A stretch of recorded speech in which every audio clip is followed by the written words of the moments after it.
Nous allons passer désormais à la cérémonie de clôture de ces États généraux du livre en langue française dans le monde de Tunis, en accueillant des ministres de la culture de différents États et gouvernements de la francophonie qui nous font l'honneur de leur présence. Madame Foniama Elise Ilboudo Tiambiano, ministre de la Culture, des Arts et du Tourisme du Burkina Faso, vous êtes en visio avec nous. Madame Roselyne Bachelot-Narquin, ministre de la Culture de France. Madame Lalatiana Andria Tongarivo, ministre de la Communication et de la Culture de Madagascar, vous êtes en visio. Madame Nathalie Roy, ministre de la Culture et des Communications du Québec. Monsieur Habib Amar, ministre du Tourisme et de l'Artisanat et ministre des Affaires culturelles par intérim de Tunisie. Bienvenue. Et Madame Bénédicte Linard, vice-présidente du gouvernement de la Fédération Wallonie-Bruxelles, ministre de l'Enfance, de la Santé, de la Culture, des Médias et des Droits des Femmes, avec également aussi parmi nous Madame Imator, conseillère de la secrétaire générale de la francophonie. Nous l'avons vu pendant ces 2 journées de travaux intenses à Tunis, à la Cité de la Culture, un chemin, des voies ont été tracées pour que les partenaires, les institutions, les acteurs du livre s'engagent dans une nouvelle dynamique. Objectif, renforcer la place du livre dans nos sociétés, soutenir la circulation des ouvrages, valoriser les auteurs et favoriser leur déplacement ou encore bâtir des coopérations dans tout l'espace francophone. Mesdames et messieurs les ministres, vous avez pris connaissance aussi tout à l'heure de ces 10 recommandations. Première question, que retenez-vous de ces états généraux et comment réagissez-vous aux 10 propositions prioritaires présentées, selon vous lesquelles vont permettre de faire bouger les lignes ? Je pose cette première question à Madame Foniama Elise Ilboudo Tiambiano, ministre de la Culture, des Arts et du Tourisme du Burkina Faso. Madame la ministre, c'est à vous. Merci, je vous remercie. Alors, permettez-moi tout d'abord de saluer la tenue des États généraux du livre en langue française. Je salue également tous les ministres qui prennent part à ces échanges, mais aussi tous les participants. J'aurais bien voulu être sur place à Tunis, mais des contraintes m'obligent à rester ici, mais je reste solidaire de tout ce qui va, de tous les échanges qui ont déjà eu lieu et de tout ce qui va se décider ici. Alors, quelle est ma réaction par rapport à ces états généraux? Je dirais que au regard de tout ce qui a été obtenu comme résultat, notamment l'adoption d'une étude prospective sur le marché du livre dans l'espace francophone à l'horizon 2030-2050, mais également la disponibilité d'une feuille de route pour actionner et accroître l'impact du livre dans la vie socio-économique de nos États. Le Burkina Faso, en tout cas, s'engage à faire sien de ces résultats-là, des recommandations, mais également des propositions d'action issues de ces 2 jours d'échange en vue de consolider la place du livre dans la politique de développement. Nous sommes aussi partie prenante d'une coopération qui est encore plus forte entre les acteurs du livre de l'espace francophone. Et pour nous, les États généraux du livre francophone doivent en tout cas être institutionnalisés. Et nous saluons donc à sa juste valeur cette tribune d'expression et de partage d'expérience des acteurs du livre. Je vous remercie. Madame Roselyne Bachelot-Narquin, comment avez-vous réagi notamment aux 10 propositions prioritaires présentées? Selon vous, lesquelles vont permettre de faire bouger les lignes? D'abord, je voulais à mon tour saluer l'ensemble de mes collègues ici présents et féliciter tout spécialement mon collègue Habib Amar pour la parfaite organisation de ces états généraux. J'ai eu du mal à comprendre votre question parce qu'il y a un écho absolument épouvantable et je pense que nous tous et toutes sur la tribune, on a eu un petit peu de difficulté. Mais je crois comprendre que vous nous interrogez sur le regard que nous avons porté sur les propositions et en particulier le focus sur les 10 propositions les plus importantes. Moi, d'abord, je voulais féliciter le travail qui avait été effectué par l'ensemble des acteurs du livre et de la lecture. Ça représente 3 années de travail, dont 2 de Covid, il faut le saluer. Et on ne peut qu'être d'accord avec les propositions qui ont été mises en avant. Elles sont toutes louables, elles sont le fruit d'un travail très approfondi, très en concertation avec tous les acteurs du livre francophone. Alors, je ne vais pas toutes les énumérer, peut-être donner un coup de projecteur sur deux d'entre elles. L'une des recommandations est de faciliter la mise en relation des acteurs du livre francophone et de favoriser les opportunités de rencontres professionnelles. C'est en effet une priorité parce que nous savons tous qu'il est plus facile de travailler ensemble, de monter des projets communs lorsque on se connaît. Ainsi, en 2022, le Bureau international de l'édition française, le BIEF, vous connaissez tous, je crois que Nicolas Roche, d'ailleurs, son directeur général, est avec nous, organisera un séminaire professionnel d'éditeurs francophones et ce séminaire couvrira l'ensemble des champs éditoriaux. C'est une excellente proposition. Cette rencontre va permettre aux éditeurs de découvrir d'autres maisons d'édition, d'autres catalogues et surtout de tisser des liens fructueux placés sur le long terme sans la pression des événements commerciaux. Le deuxième peut-être coup de projecteur que je voudrais donner, c'est vraiment d'améliorer la situation des auteurs. Et je voudrais partager avec vous une piste de travail que nous pourrions explorer ensemble, celle de réfléchir à la création d'un fonds de soutien multilatéral pour les auteurs francophones. Dans le secteur du cinéma, un tel fonds existe déjà pour soutenir les jeunes cinéastes francophones, soutenir la jeune création cinématographique francophone. Et on pourrait tout à fait imaginer un dispositif équivalent en matière de création littéraire pour soutenir la création, mais aussi la mobilité. Vous avez été nombreux à en parler, en particulier Evan Nguyen Binh, pour favoriser la mobilité des écrivains à l'échelle de la francophonie. Et c'est aujourd'hui, alors une idée, je ne force la main de personne, il faut bien sûr l'expertiser, la tester, mais si d'autres pays de la francophonie sont prêts à réfléchir avec nous, alors c'est volontiers que nous nous mettrons autour de la table de réflexion. Enfin, le message que je veux faire passer, c'est que nous devons travailler ensemble. C'est ensemble que nous serons plus forts pour faire avancer le livre en langue française. Merci à vous.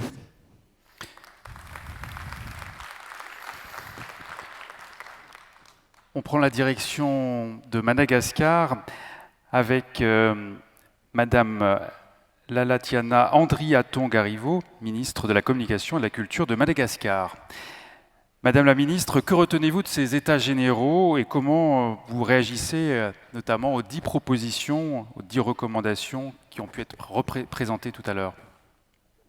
Merci beaucoup. D'abord, bonsoir à tous, mesdames et messieurs les ministres, mesdames et messieurs les acteurs du livre en langue française et chers participants à ces états généraux. Je tiens tout d'abord à vous remercier de m'avoir invité à cette table ronde de clôture des états généraux et je tiens également à féliciter la tenue de ces états généraux du livre en langue française et je me rejoins à mes homologues français pour renforcer notre implication à travers la déclaration conjointe qui va se faire à l'issue de notre réunion. Je répondrai à vos 2 questions en vous partageant l'expérience de Madagascar dans ce domaine depuis 2019 où je suis arrivée à ce poste de ministre de la Communication et de la Culture de Madagascar. En 2019, dans le domaine du livre en général et dans celui du livre en langue française en particulier, je pense que Madagascar a opéré vraiment une véritable mutation et durant plusieurs années, le livre et la lecture ont totalement perdu de leur importance dans notre pays. Et au-delà même du développement du numérique, c'est la culture du livre qui a, je peux dire, disparu à Madagascar. Les acteurs du livre étaient mis de côté, orphelins d'un système ou d'une politique solide pour les appuyer et les soutenir.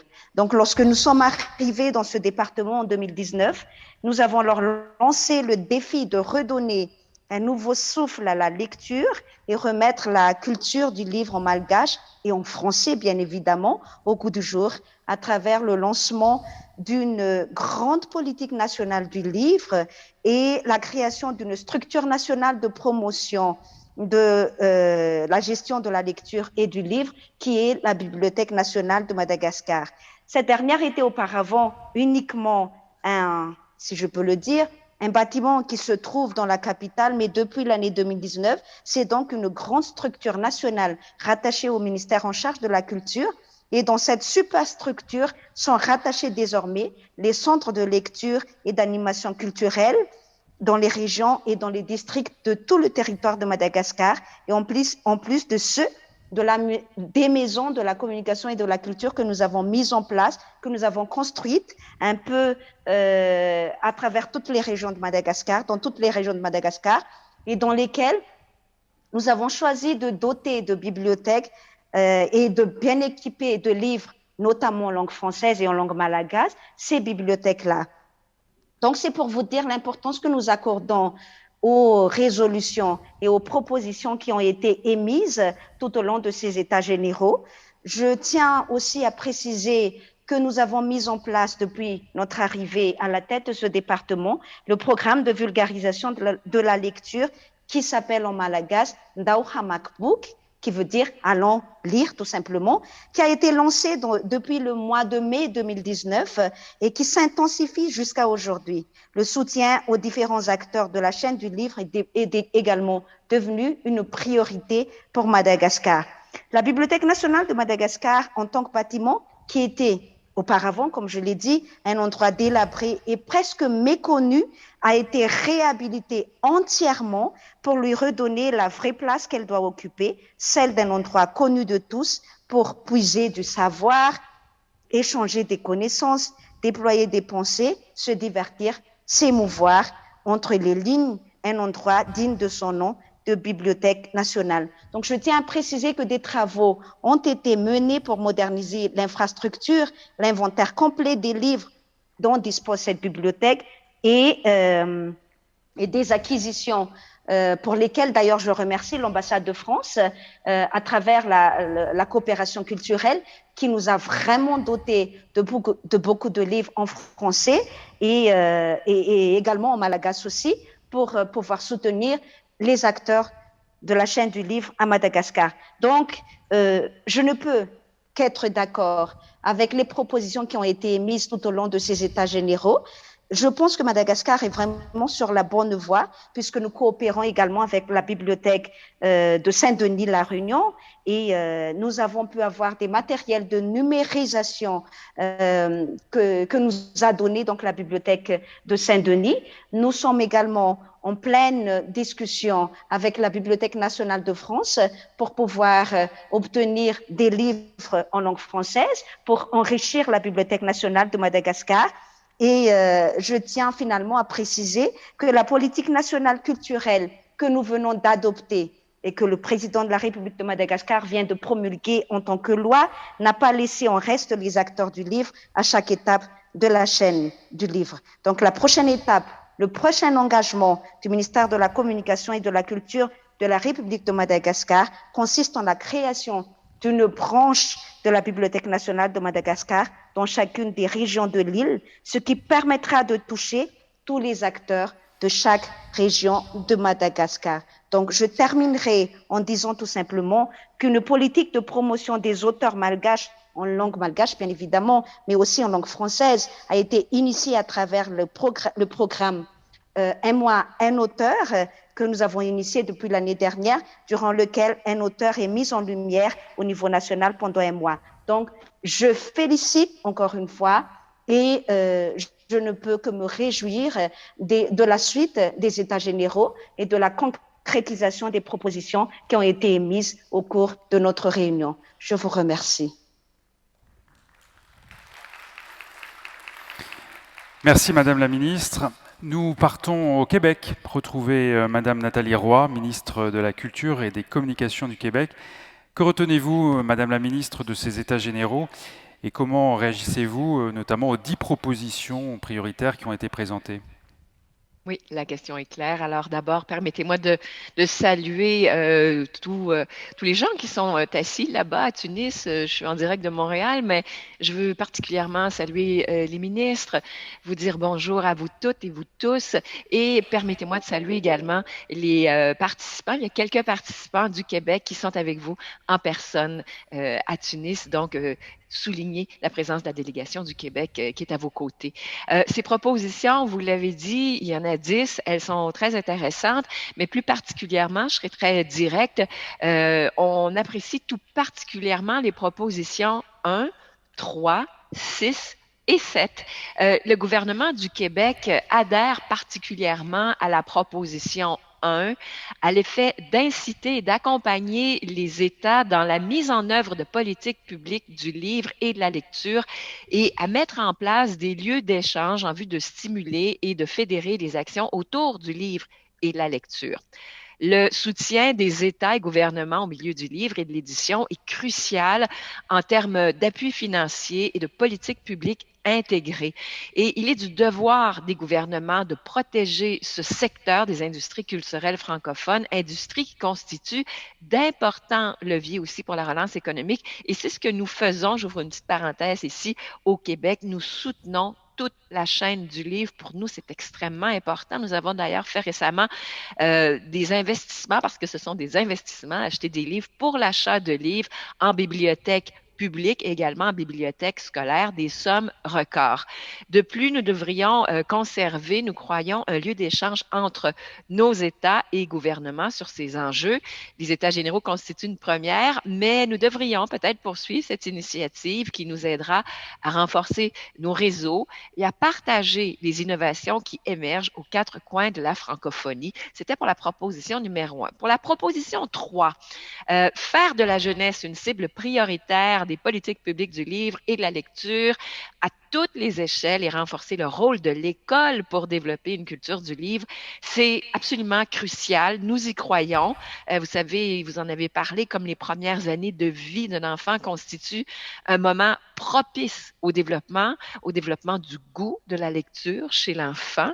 Il faut promouvoir sans cesse la lecture comme un plaisir pour les jeunes notamment, et saisir les opportunités qu'ouvre le numérique à tous les niveaux de la chaîne du livre, notamment ce qui concerne la découvrabilité des contenus littéraires francophones. Proposition 6. Cette proposition qui vise à développer et encourager les formations au numérique, le partage de l'innovation et des lieux numériques d'échange. Il faut poursuivre ces échanges professionnels, entre autres, sur le livre audio, le livre numérique accessible, les métadonnées et la découvrabilité. Et je salue par ailleurs mon homologue, la ministre de la Culture de la France, avec laquelle nous avons d'excellents échanges et nous avons mis sur pied en janvier 2019 une mission franco-québécoise sur la découvrabilité et elle porte des fruits, cette mission. On doit poursuivre dans cette foulée vers cet élan. Le numérique occupe de plus en plus une place d'importance dans l'offre des bibliothèques. Et on l'a vu, entre autres, durant la pandémie. Probablement, chez vous, c'était la même chose qu'ici.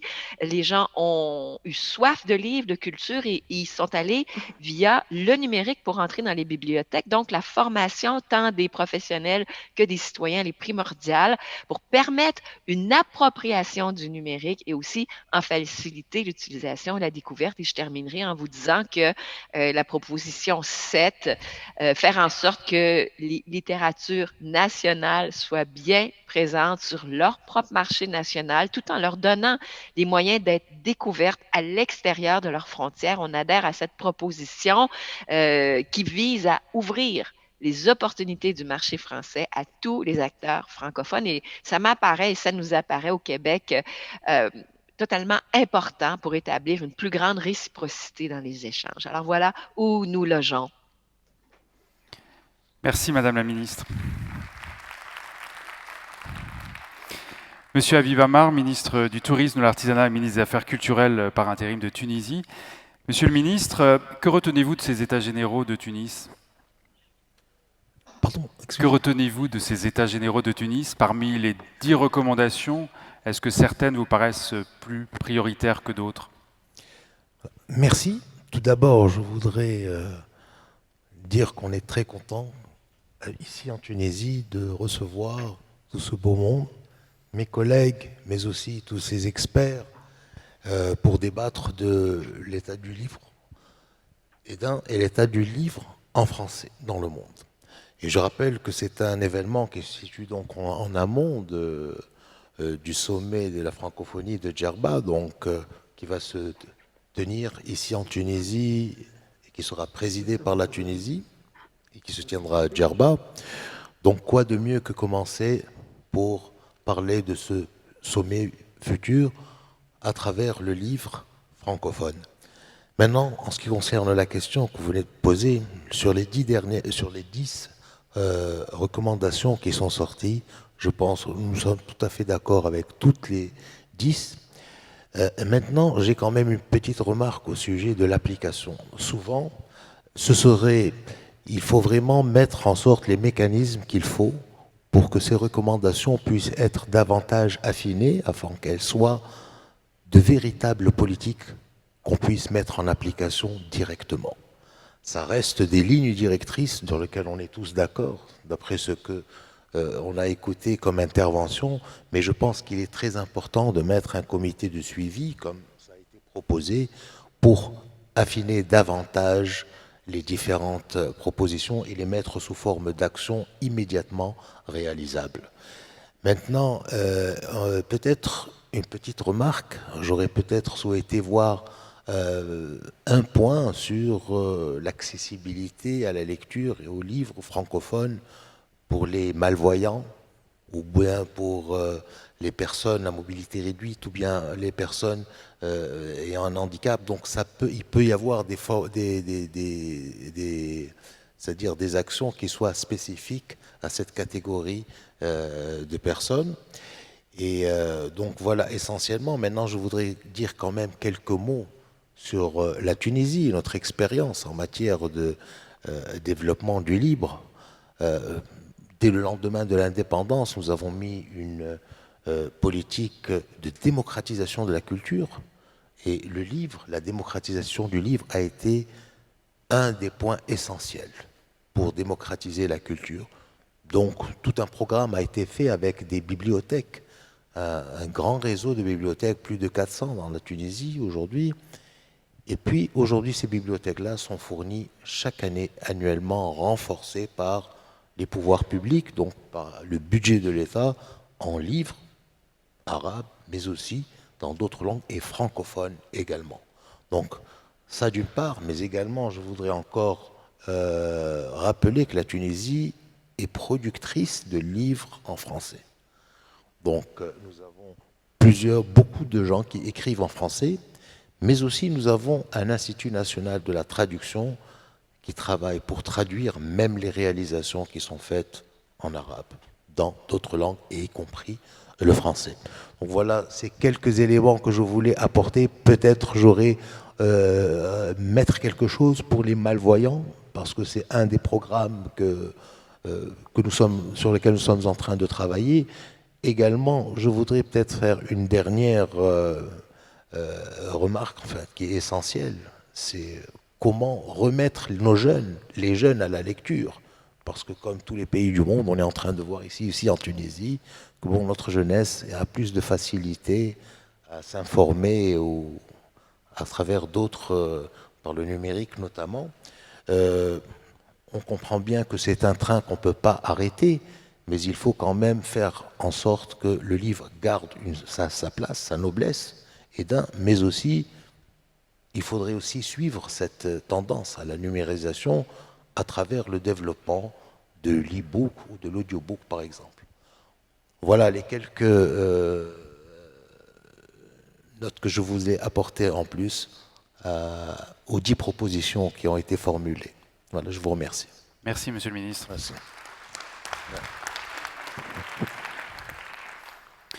Et vous, Madame Bénédicte Linard, vous êtes vice-présidente du gouvernement de la Fédération Wallonie-Bruxelles, vous êtes ministre de l'Enfance, de la Santé, de la Culture, des Médias et des Droits des Femmes. Et vous, quelles recommandations vous ont le plus intéressé? Il faut le brancher peut-être.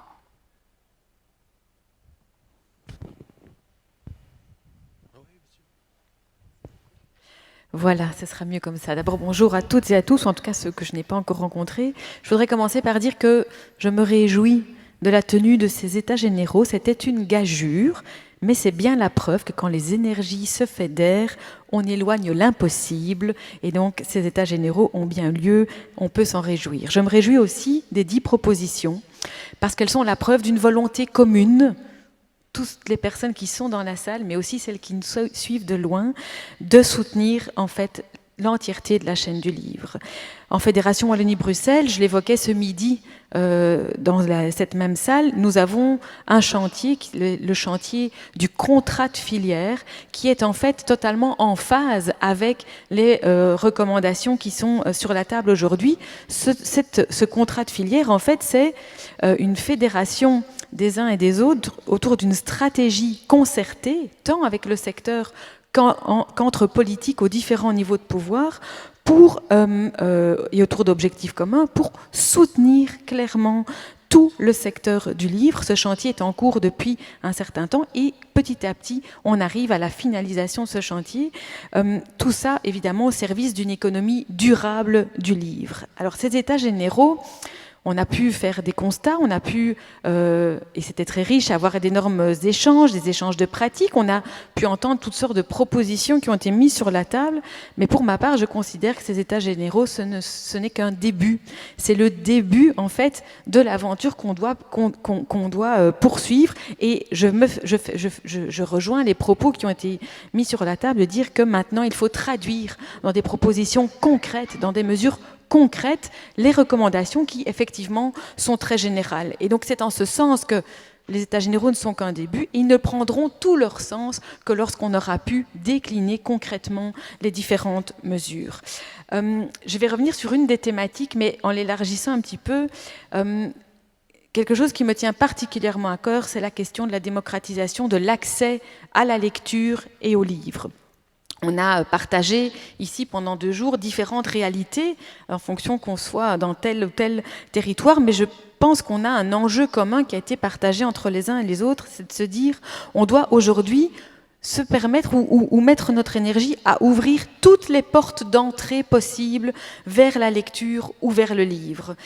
Parce que quand on ouvre ces portes d'entrée, on augmente l'accès à la culture et on sait combien la culture est un fondement dans une société démocratique. Alors, soutenir et envisager toutes ces portes, je vais en prendre quelques exemples, c'est faire en sorte que dès le plus jeune âge, même chez les tout petits, on puisse donner un accès au livre en tant qu'objet ou en tant que récit. C'est une des pistes, et c'est des pistes sur lesquelles nous travaillons déjà en Fédération Wallonie-Bruxelles. Vous l'avez évoqué, plusieurs d'entre nous sur ce panel-ci, sur les précédents, c'est de faire l'école un réel partenaire dans cet accès à la lecture et aux livres, mais aussi les autres lieux éducatifs. On parle évidemment de l'école qui rassemble un grand nombre d'enfants, mais il y a d'autres lieux éducatifs avec lesquels nous pourrions travailler. Je pense aux maisons des jeunes, je pense à tout ce qu'on appelle chez nous les activités extrascolaires, donc les écoles de devoirs et toutes en fait ces associations et ce terreau qui permet aussi d'augmenter l'accès à la lecture et à la culture chez les jeunes. Et puis il y a, et j'y tiens, le fait de rapprocher les publics les plus éloignés de la lecture. Je pense entre autres à tout ce phénomène d'alphabétisation qui est nécessaire dans toutes nos sociétés aujourd'hui. Et donc rapprocher les publics les plus éloignés de la lecture, c'est aussi augmenter cet accès aux livres et à la culture. Et là, pour ce faire, il faut évidemment s'appuyer, c'est ce qu'on fait en tout cas en Fédération Wallonie-Bruxelles, sur le terrain associatif qui est un allié dans ce travail. Et puis on a beaucoup parlé du numérique. Eh bien, je pense qu'on doit considérer le numérique aussi comme une porte d'entrée possible parmi toutes les autres vers plus de lecture et même vers le livre. Je vais terminer par une dernière porte d'entrée qui me semble intéressante, mais en fait que je partage depuis longtemps, parce que quand j'étais enseignante de français, j'avais déjà l'idée qu'on peut rentrer dans la lecture par plein de disciplines artistiques différentes.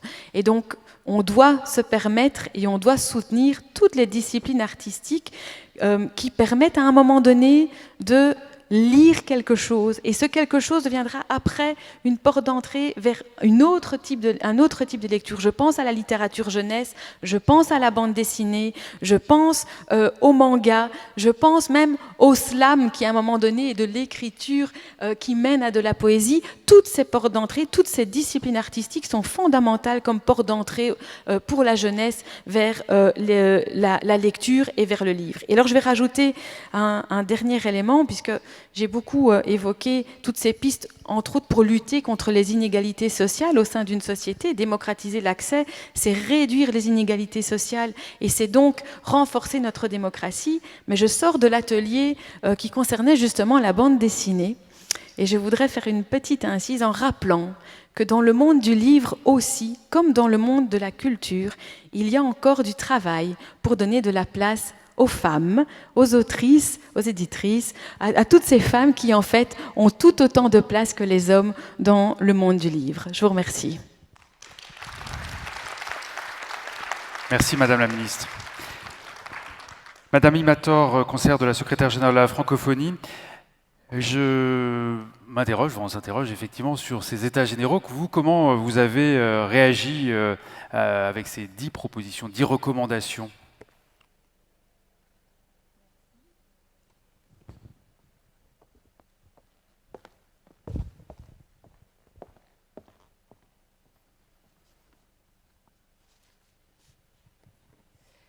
Merci beaucoup. Alors je voudrais tout d'abord dire que c'est vraiment un grand honneur pour moi de représenter Madame Louise Mushikiwabo, secrétaire générale de la francophonie, à cette table ronde de clôture. Et je remercie vraiment et je félicite les organisateurs, en particulier la commissaire générale Sylvie Marcet, l'Institut français, les autorités tunisiennes qui nous ont vraiment accueillis les bras ouverts pour ces 2 journées de rencontres qui ont été vraiment très riches.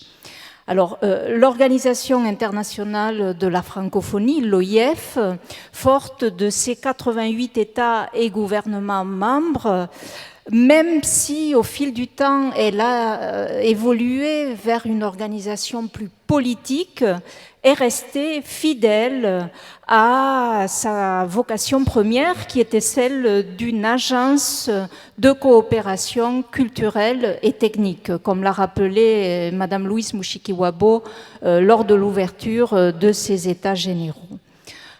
Le rayonnement du livre en langue française est un de nos objectifs principaux. Et c'est l'objectif principal en particulier du prix des 5 continents de la francophonie.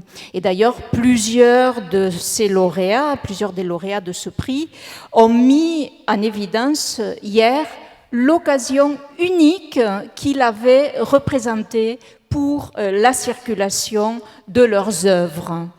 Ce prix a d'ailleurs à cœur de récompenser aussi souvent que possible des maisons d'édition du Sud et également des œuvres bénéficiant de co-édition. C'est un aspect qui a notamment été évoqué hier par Kamel Daoud, lui-même lauréat de ce prix. L'OIF participe aussi depuis des années au renforcement et à la structuration de la chaîne du livre, notamment par le soutien aux professionnels, libraires, éditeurs, traducteurs. Alors, certes, pour répondre à certains des commentaires que nous avons eus hier, ce soutien a évolué au fil du temps pour s'adapter aux nouvelles réalités budgétaires et pour s'adapter surtout aux priorités définies par nos États et gouvernements. Car l'Organisation internationale de la francophonie n'est pas un bailleur de fonds. Notre vocation est celle de l'accompagnement. L'accompagnement des acteurs culturels francophones dans leur professionnalisation et aussi dans leur autonomisation. Nous ne pouvons pas nous substituer à eux, et d'ailleurs c'est quelque chose qui a été rappelé aussi, cette responsabilisation des acteurs lors de la précédente table ronde. Et nous ne pouvons pas nous substituer non plus, évidemment, aux États et gouvernements eux-mêmes. C'est donc l'appropriation qui est le maître mot de notre action. Et c'est aussi en vue d'une appropriation progressive, et je tiens à souligner ce mot de progressive, par les professionnels, que nous avons porté le réseau numérique des acteurs du livre en langue française. Cette plateforme d'échange présentée hier par Alexandre Wolf, le responsable de l'Observatoire de la langue française. Donc, appropriation, oui, mais appropriation progressive. Là aussi, pour répondre à certains commentaires, nous n'allons pas lâcher ce réseau, mais nous allons contribuer à faire en sorte qu'il se développe en recherchant également de nouveaux partenaires. Parce que cette plateforme qui fait l'objet de la recommandation 4, donc une des recommandations que nous retenons en priorité, cette plateforme est destinée à permettre aux professionnels de mieux se connaître, de partager des expériences, des expertises et de nouer des relations partenariales. Donc c'est une plateforme aussi, parce que c'est un autre des sujets qui sont revenus au cours de ces 2 jours. Cette plateforme explore les possibilités infinies offertes par le numérique, y compris les possibilités de rencontres. Et le numérique, Monsieur le ministre, sera au centre du prochain sommet de la francophonie. Alors nous avons eu aussi au cours de ces 2 jours des témoignages, dont certains assez émouvants. Je pense en particulier au témoignage de Samir Marzouki, qui a organisé il y a quelques mois le congrès de la Fédération internationale des professeurs de français, qui est soutenu aussi par l'OIF. L'objet livre, c'est quelque chose d'irremplaçable. Et je suis moi-même, Madame la ministre, ancienne professeure de français, et nous savons quelle est l'importance des livres. Et effectivement, nous devons œuvrer ensemble pour que les livres circulent davantage dans les classes, et en particulier dans les classes des pays d'Afrique subsaharienne qui en manquent tellement. Mais l'approche numérique est certainement, pour revenir au numérique, une excellente approche, en particulier pour susciter chez les jeunes l'envie de lire. Et comme évoqué ce matin par Nivine Khaled, la directrice de la langue française et de la diversité des cultures francophones à l'OIF, nous avons introduit le numérique aux côtés des formes traditionnelles dans les centres de lecture et d'animation culturelle, les CLAC. Ce volontarisme en faveur du numérique continuera de s'affirmer de manière beaucoup plus large afin de renforcer la découvrabilité des contenus culturels francophones. Madame la ministre du gouvernement du Québec l'a rappelé. Et dans cette découvrabilité des contenus, en particulier culturels, mais pas seulement, réside le nouvel enjeu de la diversité culturelle et linguistique dans le monde. Et d'ailleurs, la stratégie numérique qui sera adoptée au prochain sommet mettra l'accent sur cet aspect.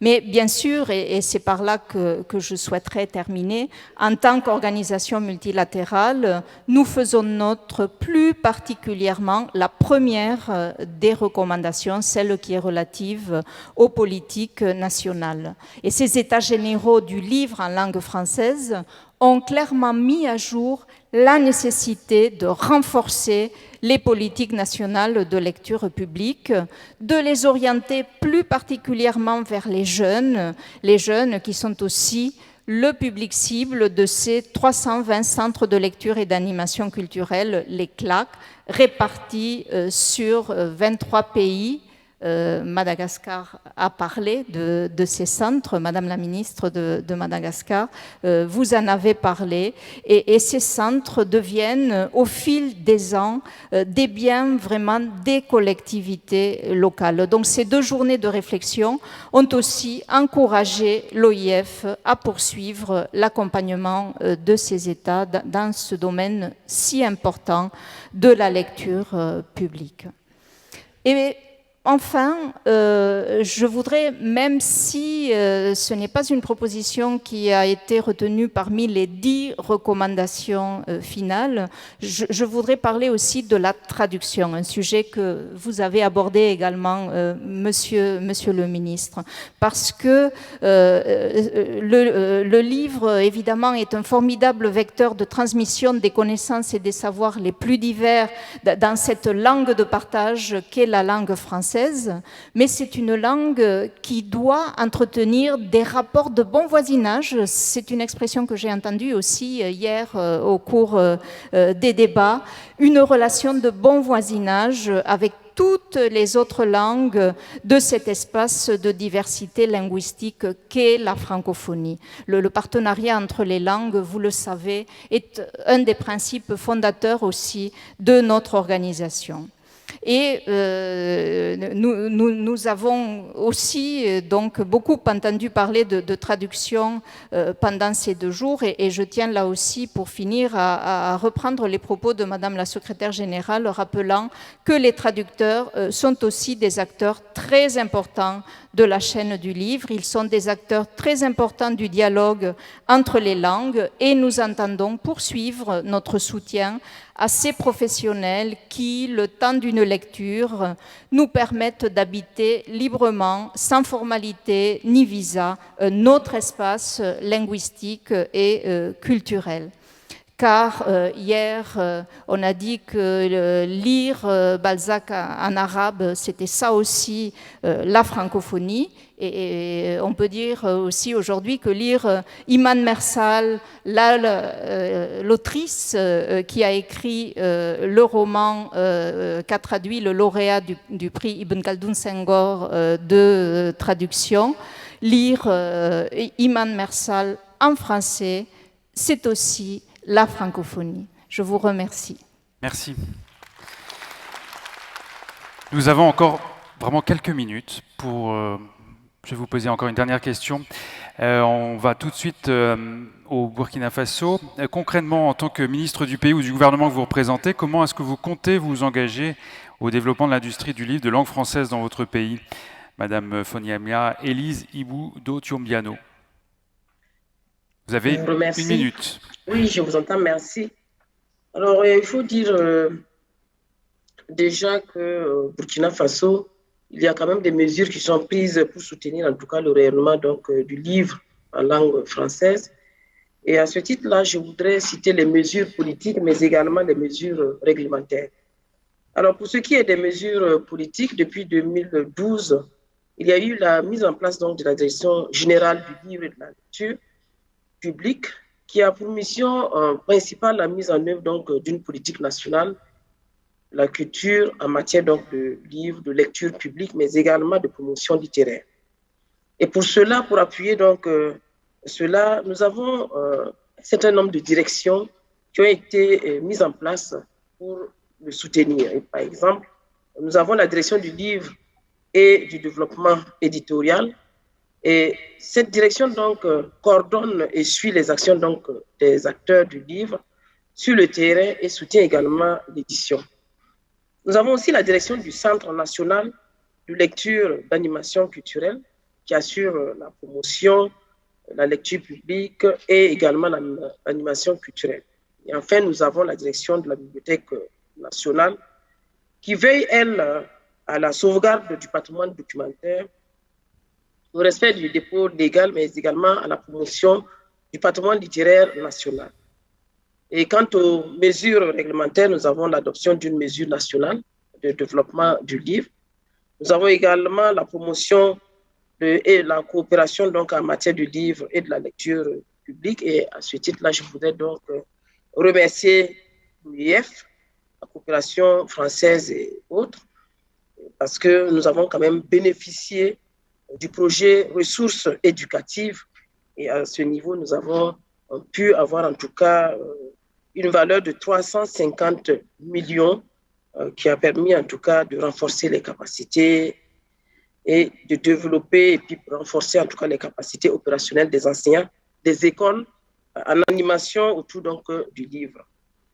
Et pour nous ici, pour ce qui concerne donc les jeunes, comment est-ce que nous pouvons faire également pour booster un peu la lecture au niveau donc, des Merci, jeunes. Madame la Ministre. Il s'agit pour nous de créer et d'opérationnaliser en tout cas les centres de lecture publique et d'animation culturelle. Il s'agit également d'intégrer les bibliothèques associatives et communautaires dans la stratégie de promotion de la lecture publique dans le pays. Merci, Madame la Ministre. Je vous remercie. Madame Roselyne Bachelot, vous avez peu de temps aussi. Que comptez-vous faire pour stimuler davantage la coopération entre acteurs du livre dans l'espace francophone? Vous nous en avez parlé tout à l'heure un petit peu. Qu'est-ce que vous comptez faire pour stimuler davantage la coopération entre les acteurs du livre? Oui, je voudrais insister sur un certain nombre de points et de dispositifs dont on peut penser d'ailleurs qu'ils ne sont pas assez connus, peut-être pas assez exploités. La structuration en France du secteur s'appuie sur des organismes interprofessionnels très actifs et des dispositifs de soutien public variés et qui s'adressent à chaque maillon de la chaîne, les écrivains, les éditeurs, les libraires. Je pense par exemple pour les auteurs et les éditeurs, le Centre national du livre met en place des formes des bourses, soit des bourses pour les auteurs, soit d'aide à l'édition, si les œuvres francophones sont éditées en France. En 2020, c'est 60 projets qui ont été soutenus. On a beaucoup insisté, je pense à ce qu'a dit Karim Ben Smaïl il y a un instant, sur la cession de droits, c'est quelque chose de très important. Il existe un dispositif destiné aux éditeurs pour soutenir la cession de droits en français pour une exploitation dans l'espace francophone, dispositif qui est mis en œuvre par l'Institut français. Et je souhaite vivement que ce dispositif, qui est encore trop peu utilisé par les éditeurs, puisse servir davantage et ainsi permettre à plus d'ouvrages en langue française d'être publiés à l'étranger à des prix adaptés évidemment au marché local. Alors, nous pouvons encore améliorer ces dispositifs, les adapter, et ces états généraux vont nous y aider, mais ils ont déjà permis d'entamer des discussions essentielles avec les éditeurs français à travers le syndicat national de l'édition, Pierre Dutilleul y faisait allusion, pour les encourager à la cession de leurs droits en langue française à des éditeurs du Sud, et on peut souhaiter que ces échanges s'intensifient. Je voudrais insister sur un autre point, ce sont les librairies francophones à l'étranger. Les librairies qui commercialisent des ouvrages en langue française sont également fortement soutenues. C'est le rôle du Centre national du livre. Il y a 56 projets qui ont été soutenus en 2020. Et vraiment, je voudrais saluer le réseau des librairies francophones de référence et leurs libraires qui sont des ambassadeurs remarquables de la langue française. Philippe Goff a fait allusion à une charte et je me réjouis qu'une charte soit signée très prochainement par les libraires francophones à l'étranger et les diffuseurs et distributeurs à l'export des éditeurs français. C'est une très belle avancée qui est le fruit d'une concertation qui est placée sous l'égide du ministère de la Culture et nous avons réuni ces derniers mois des professionnels du livre autour des enjeux de la librairie francophone. Les bibliothèques, c'est extrêmement important. Laurence Ingel, la patronne de la BNF, a eu l'occasion d'intervenir plus tôt dans cette journée. Il faut saluer le travail des bibliothèques, des archives nationales qui sont membres du réseau francophone numérique et qui sont unies autour d'une déclaration sur les bibliothèques dans le monde francophone. Elles jouent un rôle absolument indispensable d'échange des savoirs. Alors, on a beaucoup, et j'ai pas eu l'occasion d'en parler tout à l'heure, on a beaucoup insisté sur la jeunesse, et je repense à ce que disait Aliousso en particulier. C'est un point tout à fait fondamental. Moi, je suis peut-être moins pessimiste que certains, parce que à travers une grande enquête qui vient d'être menée, on a interrogé les jeunes. 66% de ces jeunes considèrent que la lecture est un plaisir. Et nous avons lancé une opération qui s'appelle le Pass Culture, qui conduit à solvabiliser à travers une bourse de 300 € pour les plus de 18 ans et 200 € qui s'étalent pour les adolescents de 12 à 18 ans. Le premier achat de ces jeunes, le premier achat, c'est le livre, bien avant d'autres consommations culturelles. Donc je pense que là, on voit que le livre est un facteur de plaisir, d'épanouissement. Je crois qu'il faut vraiment pousser dans ce sens. Et évidemment, comme cela a déjà été dit par plusieurs participants, rien ne peut être fait sans que nous, ministres de la Culture, nous agissions de concert avec le ministre de l'Éducation nationale. C'est pas toujours facile, mais je m'y emploie. Merci Madame la Ministre. On part à Madagascar. Madame la Ministre, comment concrètement vous allez vous engager pour stimuler davantage la coopération entre les acteurs du livre?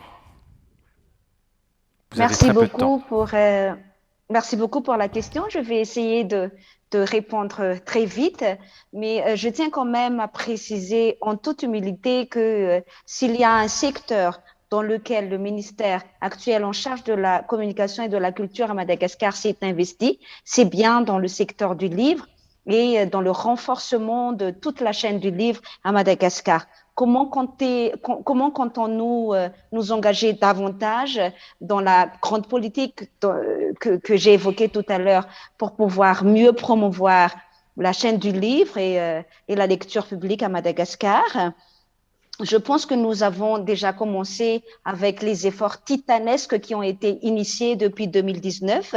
Je rajouterai tout simplement, parce qu'on a parlé, plusieurs de mes homologues ont parlé de ce qui a été fait pour les jeunes dans chacun de leurs pays. Je tiens aussi à préciser que le programme Allons lire, ou Dawa Makbook, dont j'ai parlé tout à l'heure, a été élargi dans le milieu scolaire pour pouvoir se rapprocher davantage et de plus en plus des jeunes avec la déclinaison Dawa Makbook Antsekul, ou tout simplement Allons lire à l'école, mais aussi dans les espaces publics avec la déclinaison Dawa Makbook en Kalamanzan, ou tout simplement Allons lire en plein air. C'est pour vous dire que la lecture publique a été déjà développée et nous comptons renforcer davantage cette démarche dans les différentes régions de l'île, les grandes villes, le monde rural, les lieux reculés et éloignés.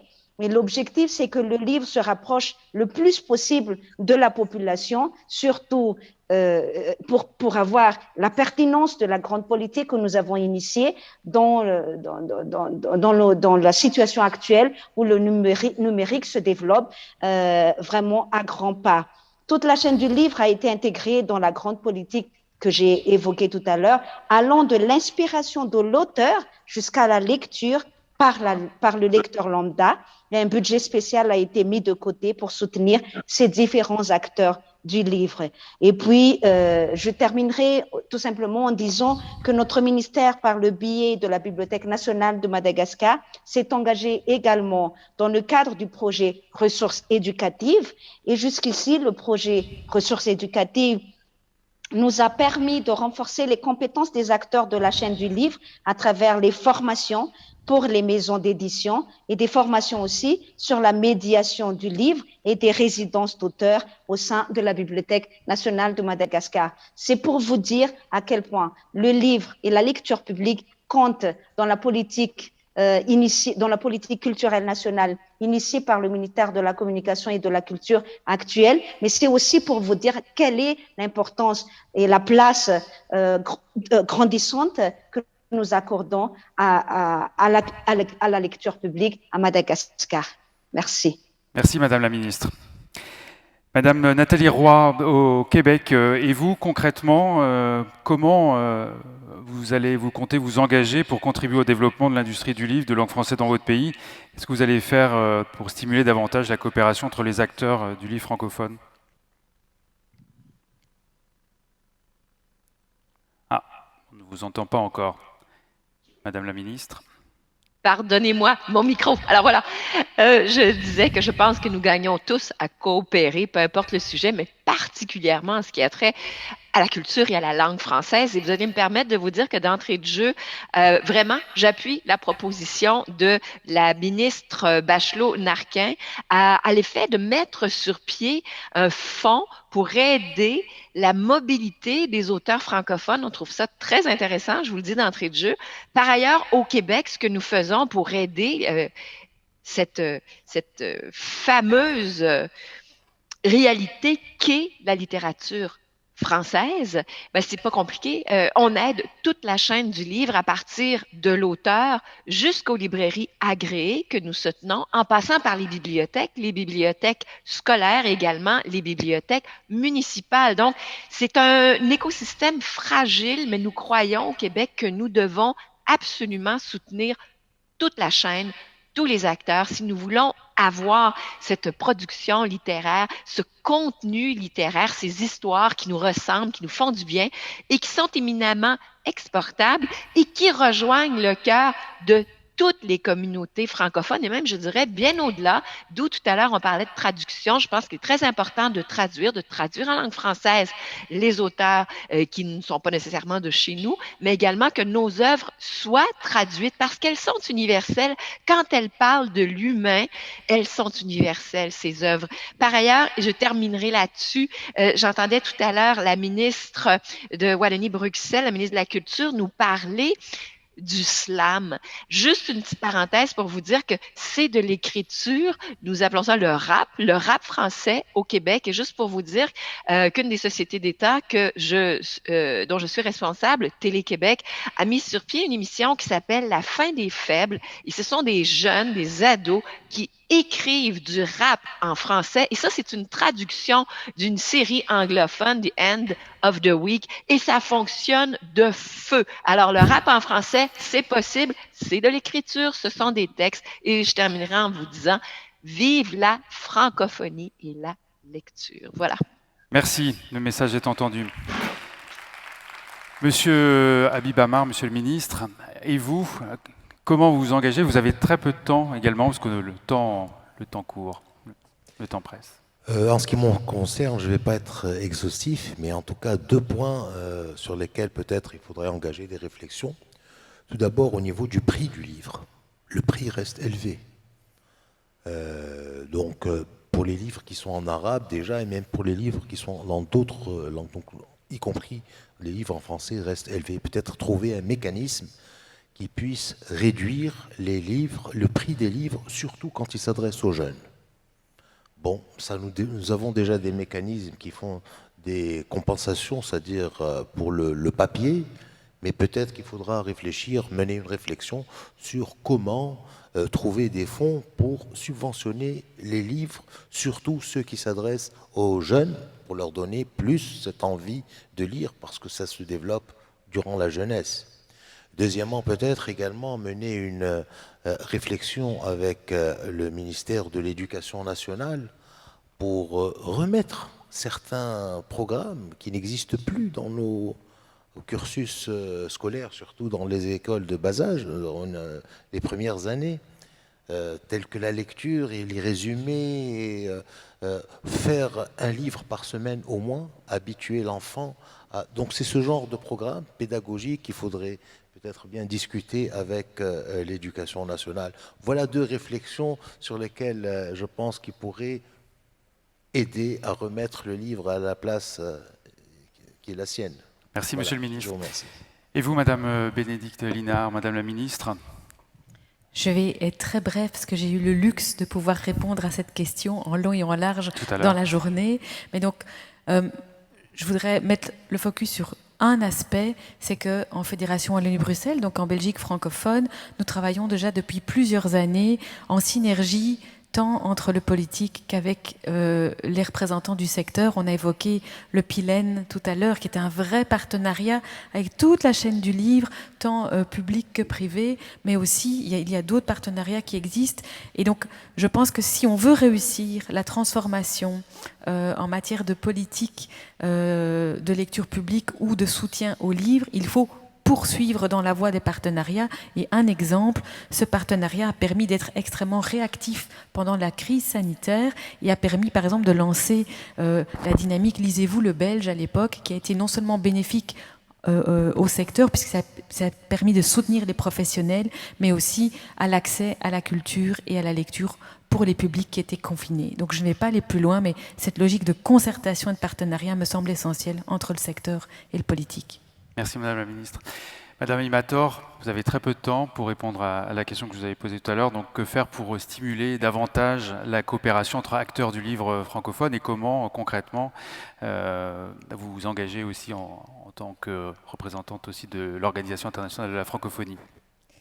Oui, alors je crois que j'ai répondu aussi à cette question lors de ma première intervention, donc je vais être également très brève, juste pour rappeler que ce nouveau réseau numérique des professionnels du livre francophone va être évidemment au cœur de notre action pour cette coopération internationale entre les acteurs du livre.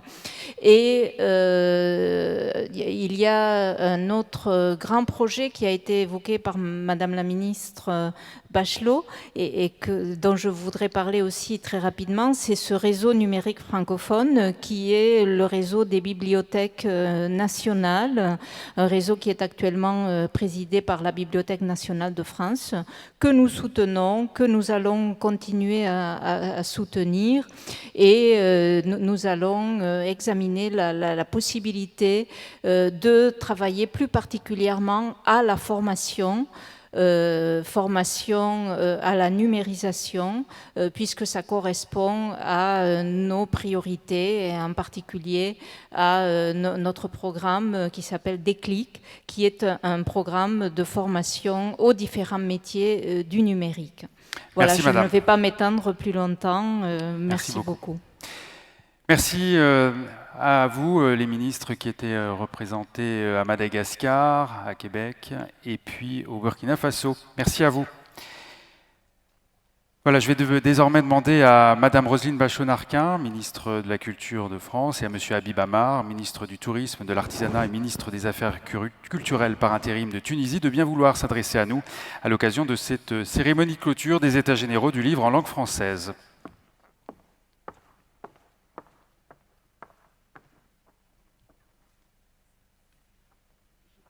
Oui, je crois.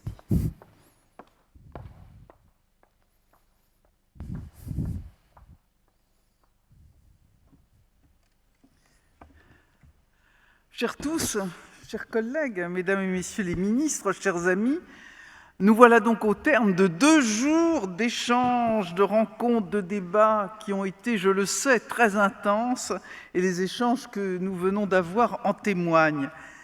Il nous appartient donc, Monsieur le ministre, cher Habib Amar, de clôturer ces États généraux avant de laisser la place samedi et dimanche au Congrès mondial des écrivains de langue française.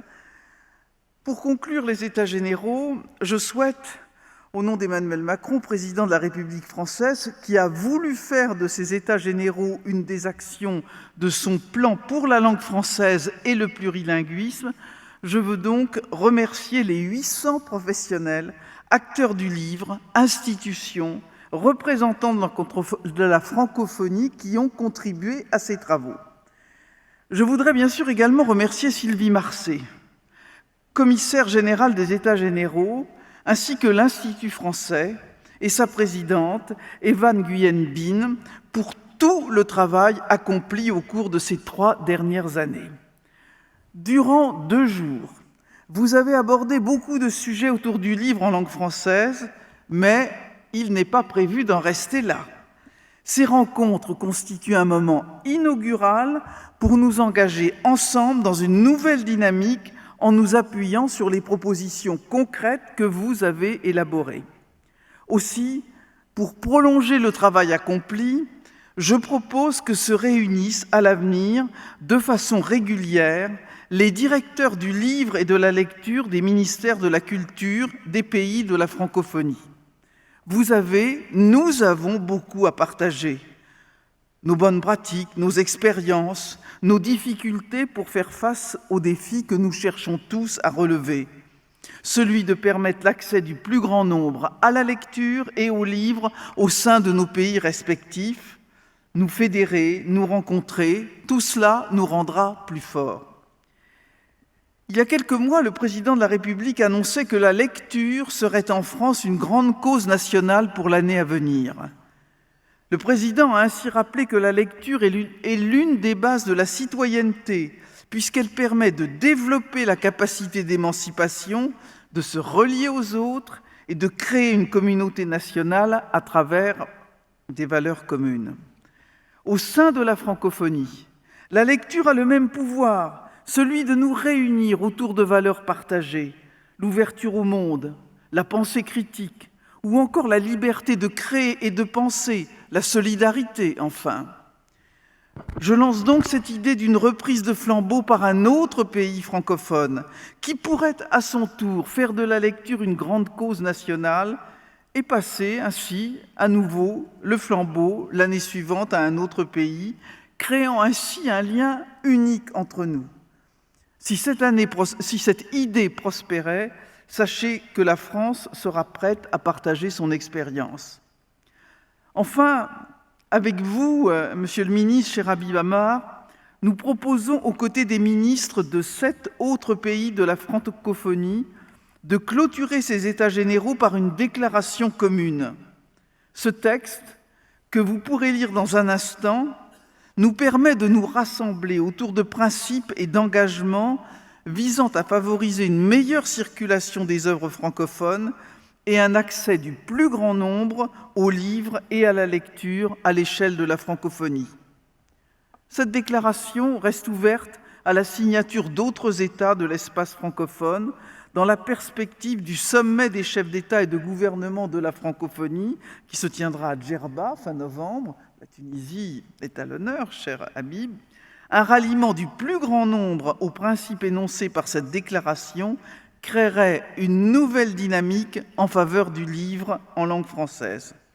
Pour finir, au nom de l'ensemble des participants, je souhaite remercier chaleureusement nos amis tunisiens et vous particulièrement, Monsieur le ministre. Vous nous avez formidablement reçus malgré les importantes contraintes sanitaires. Chers collègues, cher Habib, merci de votre hospitalité et de nous avoir permis de nous retrouver. Merci du fond du cœur.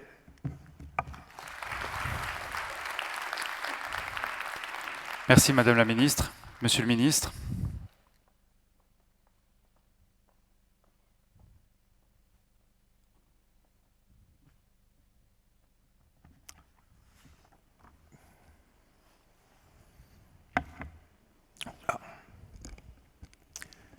Excellences, Mesdames, Madame Lalatiania Andriaga Tongarivo, ministre de la Communication et de la Culture de Madagascar, Madame Roselyne Bachelot-Narquin, ministre de la Culture en France, Madame Foniama Élise Ilboudo Tiombiano, ministre de la Culture, des Arts et du Tourisme du Burkina Faso, Madame Bénédicte Linard, ministre de la Culture, de la Petite Enfance, des Droits des Femmes, la Santé et des Médias en Fédération de Wallonie-Bruxelles, Madame Lathalie Roy, ministre de la Culture et des Communications au Québec,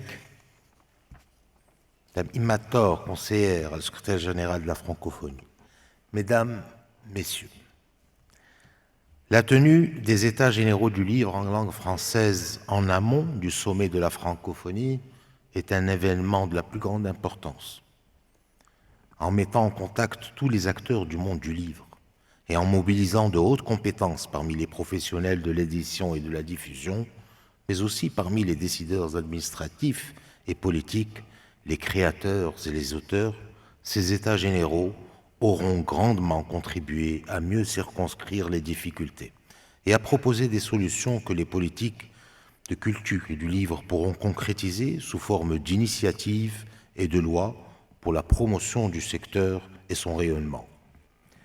Le livre comme enjeu de civilisation et comme pari sur l'intelligence humaine pour la promotion d'une culture du partage et du respect de l'autre représente pour nous tous et pour l'humanité entière à la fois une chance et une responsabilité. La chance de nourrir et de développer la part rayonnante et généreuse de notre humanité et la responsabilité de ne pas laisser se répandre sur la planète jusqu'à l'étouffer les visions étriquées, discriminatoires et ségrégationnistes, fruits des fantasmes identitaires exacerbés et des peurs ancestrales débridées. Contre ces menaces désormais planétaires, il n'y a d'antidote que la culture et le livre. Mais vous le savez mieux que quiconque, et vous l'avez certainement mentionné et analysé longuement, la tâche n'est pas aisée, et cela pour plusieurs raisons. Je n'évoquerai ici que la plus grave et la plus inquiétante de ces raisons, parce qu'elle est à nos yeux déterminante pour toute politique de promotion de la lecture et du livre. Et elle a trait aux difficultés que rencontrent les jeunes au cours des différents cycles de formation à lire et à tirer plaisir de la lecture des œuvres qu'on leur propose. On assiste de plus en plus à une scission des jeunes en une minorité d'élèves et d'étudiants qui continuent de lire, et de lire avec plaisir, et une majorité qui trouve des difficultés à lire, et qui très vite renonce à le faire, se laissant aller aux facilités de l'image et des moyens de communication de masse qui, malgré leur importance, ne stimulent pas l'esprit critique et l'ouverture sur l'autre. La promotion de la lecture et donc du livre et de l'intelligence ne peut se penser que dans le cadre d'une refondation de l'éducation et de l'école et d'une lecture critique des politiques pédagogiques en vigueur. Les enjeux de votre compte sont considérables et les défis à relever aussi. Et parmi ces défis, je souhaiterais dire quelques mots de celui qui, à mes yeux, révèle la pleine mesure et le caractère prospectif de la tenue de ces États généraux du livre en langue française. Le rayonnement de la langue française et le réseau dense et nourri des pays francophones sont certes le fait d'une longue histoire qui a contribué à la répandre dans le monde et tout particulièrement en Afrique. Mais par-delà l'histoire et ses aléas, ces réseaux représentent une chance inestimable d'échange, de coopération et de partage d'expériences dans le respect de la diversité culturelle et sur le socle inaliénable des droits humains et des valeurs universelles, si bien représentés et servis par la tradition culturelle francophone, loin de toute idée de compétition, de hiérarchie ou même de guerre des langues. Une langue, toute langue est un patrimoine de l'humanité auquel nous devons le respect et la considération due à l'intelligence humaine. Pour clore, je réitérais mes félicitations et mes remerciements à tous les participants et tout particulièrement aux organisateurs de ce grand événement. La Côte d'Ivoire, la Fédération Wallonie-Bruxelles, la Guinée, le Québec, la Suisse, l'Organisation internationale de la francophonie, le Commissariat général de l'Institut français et bien sûr la Tunisie. Je vous remercie de votre attention.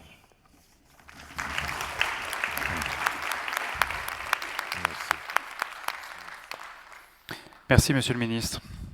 Dans quelques minutes s'achèveront ces états généraux du livre en langue française dans le monde à Tunis, ici dans cette cité de la culture.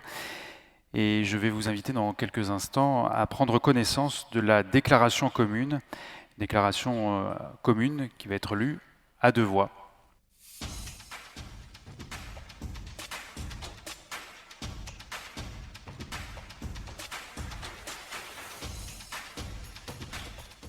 Et les trois ministres vont pouvoir venir signer.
Donc cette déclaration des ministres de la Culture, de la France, de la Tunisie, de la Fédération Wallonie-Bruxelles, seront sur les réseaux sociaux dans quelques instants. Vous pourrez le découvrir.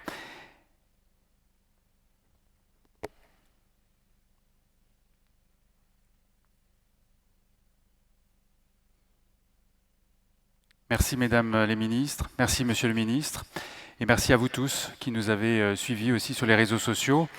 C'est la fin de ces états généraux du livre, sur le livre en langue française dans le monde de Tunis. Bonne soirée à vous.